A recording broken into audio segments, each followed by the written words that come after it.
Question du jour, le meilleur manhwa ou webtoon, comme vous préférez, selon vous, et pourquoi? Si jamais vous n'en avez pas lu, vous pouvez toujours dire en animé, hein, genre les Solo Leveling, les Tower of God, archi populaires, vous pouvez toujours dire ça, même si franchement, il y a mieux.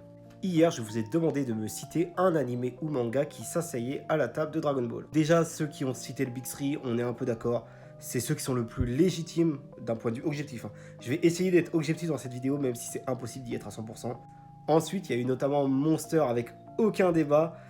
Je suis pas d'accord, tout simplement. Pour moi, ça ne s'assoit pas du tout à la table de Dragon Ball.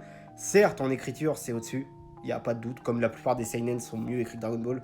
Dragon Ball n'est pas un chef-d'œuvre en termes d'écriture d'histoire, hein, faut arrêter avec ça. Il y a largement mieux. Mais d'un point de vue, en tout cas, iconique, genre dans une cour de récré, j'ai jamais vu un gars en Johan Liberts. Alors que au carnaval, j'en ai vu des 50 des Sangoku.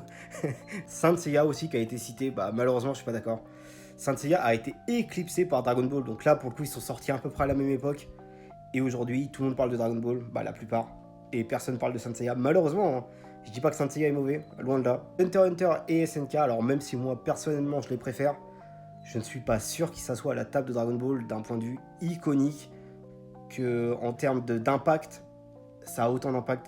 Je pense que voilà, c'est autour de la table, mais je pense pas que ça soit assis, quoi. Après, il y a eu aussi Cyberpunk et Viland, là, bon, là, pas du tout d'accord.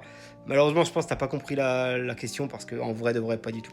Là, même si j'adore Vinland Saga, hein, chef-d'œuvre d'écriture, mais pas du tout. Et aussi Astro Boy. Alors, j'avoue que personnellement, Astro Boy, je m'en bats les steaks.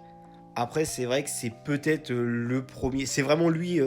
Si Dragon Ball est le papa du manga, lui, c'est le grand-père. C'est vraiment le. C'est vraiment ce qu'a amené l'animation japonaise. Donc, pourquoi pas en vrai, ouais, je pense qu'il peut s'asseoir à la table, même si personnellement, je m'en bats les steaks d'Astro Boy. Et il y a les fans hardcore de Dragon Ball qui ont dit, il y en a aucun, nanana.